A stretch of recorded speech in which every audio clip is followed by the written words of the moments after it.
Yes 10th class, good morning to all. Exercise 3.4 करेंगे हम elimination method. Substitution method हम सीख चुके हैं, आज हम करेंगे एलिमिनेशन। एलिमिनेट मीन्स ख़त्म कर देना। Solve the following pair of linear equations by the elimination method and substitution. इस सब में इसमें वो एलिमिनेशन भी कह रहा है और सब्स्टिट्यूशन भी, ताकि आप सब्स्टिट्यूशन मेथड भूल ना जाएं।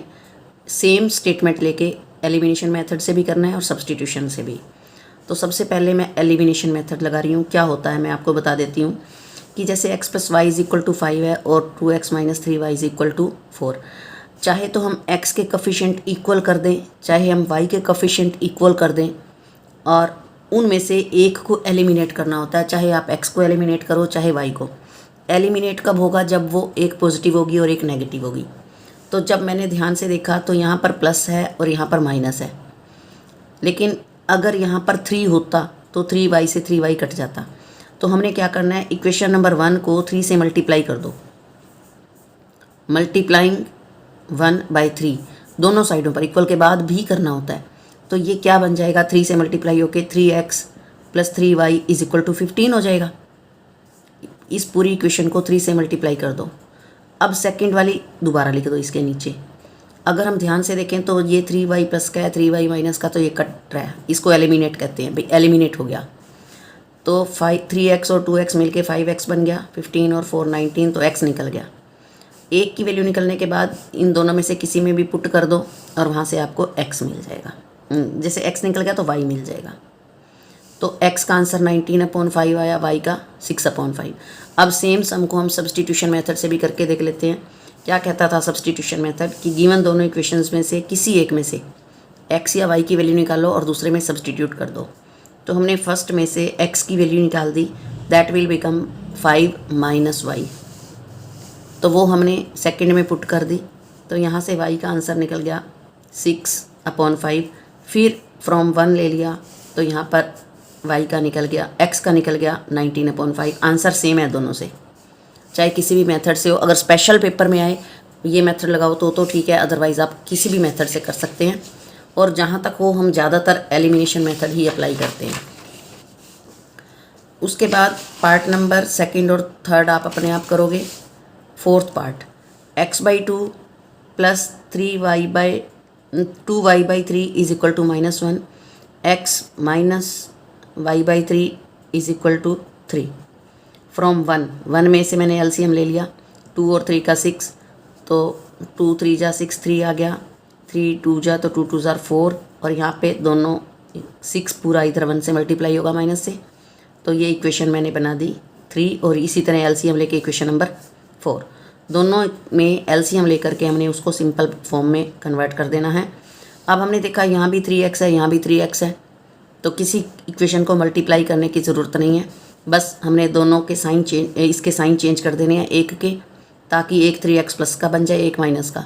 तो सब्ट्रैक्ट कर दो, चाहे ऐड करने से बात बनेगी, चाहे सब्ट्रैक्ट। अगर ऑलरेडी एक प्लस एक माइनस का है तो ऐडिंग हो जाएगी, और एक दोनों सेम साइन के हैं तो सब्ट्रैक्ट कर दो। तो यहाँ से y निकल गया -3।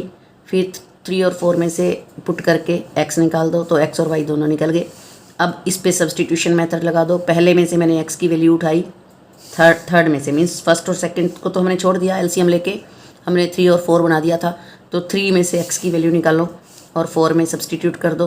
तो सेम उसी मेथड से 2 और 3 उसका, 2 और -3 इसका आंसर आ गया। अब हम आते हैं क्वेश्चन नंबर 2 पर। क्वेश्चन नंबर 2 क्या कहता है, form the pair of linear equations in the following problem and find the solution if they exist by the elimination method. वो कहता है पहले इसकी फॉर्मेशन करो। हम पहले भी कर चुके हैं, इससे पिछली एक्सरसाइज में वर्ड प्रॉब्लम्स हैं, हमने स्टेटमेंट्स पढ़ी, उसकी इक्वेशंस सेट की, उसके बाद हमने मेथड लगाया। तो क्या कह रहा है वो, if we add 1 to numerator and subtract 1 from denominator, a fraction reduces to 1 if it becomes 1/2 if we only add 1 to denominator, what is the fraction. सबसे पहले हमें फ्रैक्शन बनाने के लिए न्यूमिनेटर और डिनोमिनेटर पता होने चाहिए, तो वो हमने लेट कर लिए, क्योंकि 2 वेरिएबल्स में चल रहा है हमारा पूरा यूनिट। तो एक x मानना है, एक y, तो फ्रैक्शन ये बनेगी। अकॉर्डिंग टू फर्स्ट वो कहता है if we add 1 to numerator, numerator में 1 ऐड करो ऊपर, and 1 subtract from denominator, denominator में से 1 सब्ट्रैक्ट कर दिया, द फ्रैक्शन रिड्यूसेस टू 1, तो 1 के इक्वल हो जाती है। तो हम इसको इधर क्रॉस मल्टीप्लाई में ले जाएंगे, तो x plus Y is equal to Y minus 1, Y को इधर ले आओ, इस 1 को इधर ले जाओ, फॉर्म कर दो, इसको इक्वेशन बना दो। सेकंड में वो कहता है न्यूमिनेटर में कुछ नहीं करना, डिनोमिनेटर में 1 ऐड करना है ओनली, और अब 1/2 होती है, तो भी क्रॉस मल्टीप्लाई से इक्वेशन बन जाएगी, 2 इक्वेशन बन गई, ये 1 और ये 2। अब हमने करना है एलिमिनेट। देखो यहाँ पे भी माइनस वाई है, यहाँ पे भी माइनस वाई, सेम आ रहा है ना, तो साइन चेंज कर लेंगे हम एक इक्वेशन के और इसको सॉल्व कर देंगे, x भी निकल गया, y भी निकल गया। तो हमने आंसर क्या बताना था भाई, एक तो 2 इक्वेशन जो आपकी बनी है वो बतानी है और एक उनका सॉल्यूशन बताना है। तो सॉल्यूशन क्या चाहिए, उसको फ्रैक्शन चाहिए, तो 3/5 आ जाएगा। तो सेकंड अपने आप करना है। उसके बाद है थर्ड, एक एग्जांपल भी है और ये बहुत बार आता है पेपर में, बहुत अच्छा सम है। The sum of the digits of a 2 digit number is 9, also 9 times this number is twice the number obtained by reversing the order of the digits, find the number. अब 2 digit number है तो automatically एक 1s place होगा, एक 10s place होगा। तो हमने क्या करना है, let 1s digit of a 2 digit number x, तो 10s डिजिट उसका हमने y मान लिया। Therefore 2 digit number will become, 2 digit number क्या बनेगा, 10y प्लस x। अब क्वेश्चन ये उठता है कि 10 के साथ मैंने y क्यों लगाया, x क्यों नहीं लगा दिया। तो प्यारे बच्चों, उसको समझने के लिए हमें यहाँ जाना पड़ेगा रफ काम पे। मैंने यहाँ एक नंबर लिया है 62, जिसको हम 60 + 2, छोटी छोटी क्लासेस में जब आप पढ़ते थे तो हम ऐसे ही कहते थे, 60 में 2 ऐड करके 62 आएगा। तो 60 कहाँ से आया, 10 × 6 + 2। अब ये देखो जो 6 है वो कौन सा प्लेस था, 10s प्लेस, तो इसीलिए यहाँ पर 10 के साथ y लगता है प्लस x। फिर वो कहता है twice the number obtained by reversing the order of the digits. अगर हम ऑर्डर बदल दें, डिजिट्स की जगह बदल दें, x की जगह y, y की जगह x बदल दें, तो नया नंबर क्या बनेगा, new number will become 10x + y।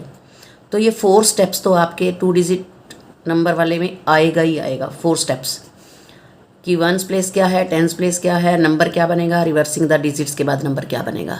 ये 4 स्टेप्स आपको देखने ही देखने हैं।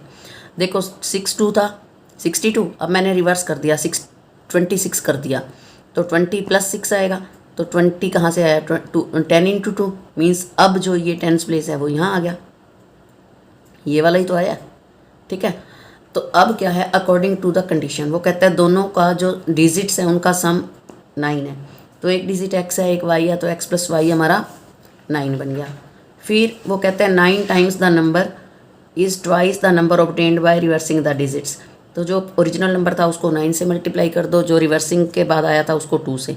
एक इक्वेशन यहाँ से बन गई। इक्वेशन आई थी -11x + 88y = 0। इसमें से जो कॉमन आता है शॉर्टेस्ट कर दो, छोटे से छोटा कर दो। 11 कॉमन ले लिया, -x + 8y = 0, तो ये 11 अपने आप इसके नीचे आके ख़त्म हो जाएगा। तो -x + 8y = 0 मीन्स 2 इक्वेशन ये बनी हमारी। अब इनको सॉल्व कर दो एलिमिनेशन से, एक पॉजिटिव एक नेगेटिव ऑलरेडी आ रहा था तो कट गया, तो y 1 आ गया, x 8, तो 2 डिजिट नंबर बन गया। पुट करना है इसमें ओरिजिनल वाली में 10y + x में। तो हमारे पास फॉर्मेशन में ये 2 आ गए, इसको भी आप आंसर में लिखोगे, फॉर्मेशन वाली दोनों इक्वेशंस और नंबर ये, और 4th पार्ट आप अपने आप ट्राई करना। उसके बाद है 5th part. A landing library has a fix charge for first 3 days. एक लाइब्रेरी है जहाँ पर पहले 3 दिन का फिक्स किराया है, बाकी का आगे लिया जाता है पर डे। अगर आप 3 दिन से ज़्यादा बुक रखना चाहते हो तो आपको एक्स्ट्रा चार्जेस देने पड़ेंगे। पहले 3 दिन का एक फ़िक्स चार्ज है। तो let fix charge for first 3 days ₹x and charge per day extra ₹y according to first condition. एक स्टूडेंट है, एक कैंडिडेट है जो 7 days के लिए बुक रखता है और उसको 27 पे करना पड़ता है। तो 7 days का मतलब है x प्लस 7 में से 3 गया, जो x है वो 3 दिन का तो हो ही गया चार्ज, बाकी कितने दिन बचे, 4 दिन बचे। तो 7 में से 3 सब्ट्रैक्ट करना है, अदरवाइज़ आप भूल जाओगे। यहाँ 3 माइनस करना है क्योंकि फर्स्ट 3 days का अलग है ये वाला। तो x + 4y = 27। और दूसरा कैंडिडेट 5 days रखता है, तो x + 5 में से 3 days का ये है, तो 2y = 21। ये 2 इक्वेशंस बन गई, इनको सॉल्व कर दो। ठीक है, तो आंसर में ये दो तो फॉर्मेशन में आ गए और एक्स और वाई आंसर आ गया। सो ये कंप्लीट करो। Thank you, have a nice day.